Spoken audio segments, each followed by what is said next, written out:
Hello guys, welcome back to my channel. క్రిదారెడ్డి Bigg Boss season 8 12th వీక్కి సంబంధించిన latest updates అలాగే voting analysis చూద్దాం ఈ వీడియోలో.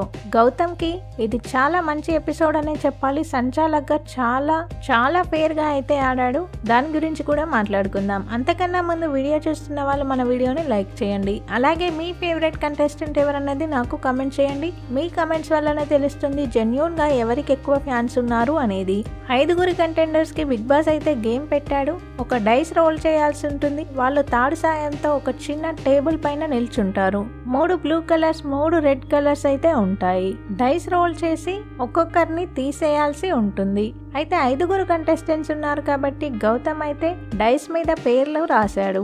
ఎవరి పేరున్నది వస్తే వాళ్ళదైతే తీసేసి చాలా ఫేర్ డెసిషన్ అయితే తీసుకున్నాడు. మెగా చీఫ్ కి సంబంధించిన లెవెల్ 1 టాస్క్ ఇది. లెవెల్ 1 టాస్క్ లో హైయెస్ట్ పాయింట్స్ టేస్టీ తేజాకి వచ్చాయి 50 పాయింట్. ఎవరైతే లాస్ట్ వరకు ఉంటారో వాళ్ళకి 50, ఎవరైతే ఫస్ట్ అవుట్ అయిపోతారో వాళ్ళకి 10 పాయింట్స్. తర్వాత రోహిణి 40, పృథ్వీ 30, యష్మి 20, విష్ణుప్రియ 10. ఇది లెవెల్ 1. ఇంకా 4 లెవెల్ టాస్క్లు అయితే ఉంటాయి మెగా చీఫ్ కి సంబంధించినవి. గౌతమ్ కి ఒక గుడ్ ఎపిసోడ్ అనే చెప్పాలి ఇది. ఒకసారి ఓటింగ్ అనాలిసిస్ చూద్దాం. టాప్ లో నిఖిల్ ఉన్నాడు 35% ఓటింగ్ తో. నిఖిల్ కి అన్ని యూట్యూబ్ వెబ్సైట్ పోల్స్ లో టాప్ ఓటింగ్ అయితే వస్తుంది.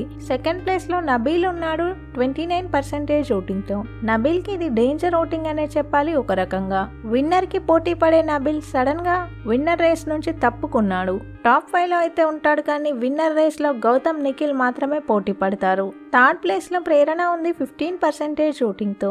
ప్రేరణకు కూడా మంచి ఓటింగే పోల్ అవుతుంది. కానీ లాస్ట్ ఫ్యూ వీక్స్ తో కంపేర్ చేస్తే తన ఓటింగ్ కూడా పడిపోయింది. చూడాలి మరి టాప్ 5 వరకు ఉంటుందో లేదో అనేది. ఫోర్త్ ప్లేస్ లో యష్మి ఉంది 13% ఓటింగ్ తో.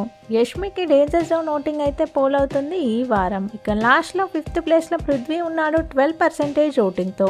పృథ్వీకి యష్మికి ఈ వారం డేంజర్ జోన్ ఓటింగ్ అయితే పోల్ అవుతుంది. యష్మి పృథ్వీ ఇద్దరు కూడా డేంజర్ జోన్ లో ఉన్నారు ఈ వారం. ఎలిమినేషన్ వీళ్ళిద్దరి మధ్యలోనే ఉండబోతుంది. పృథ్వీకి సైలెంట్ ఓటింగ్ అయితే పడుతుంది. కన్నడ నుంచి ఎక్కువ ఫ్యాన్స్ అయితే ఓట్స్ వేస్తారు పృథ్వీకి. చూడాలి యష్మి ఎలిమినేట్ అవుతుందా, పృథ్వీ ఎలిమినేట్ అవుతాడా ఈ వారం. లాస్ట్ వీక్ నో ఎలిమినేషన్ కాబట్టి ఈ వారం డబల్ ఎలిమినేషన్ అయితే ఇద్దరు కూడా వెళ్ళిపోయే అవకాశం అయితే ఉంది. బిగ్ బాస్ కి సంబంధించిన అన్ని అప్డేట్స్ మన ఛానల్లో ఉంటాయి. కొత్తగా ఛానల్ ని చూసే వాళ్ళు సబ్స్క్రైబ్ చేసుకోండి. వీడియో చూసిన వాళ్ళు వీడియోని లైక్ చేయండి. Thank you all.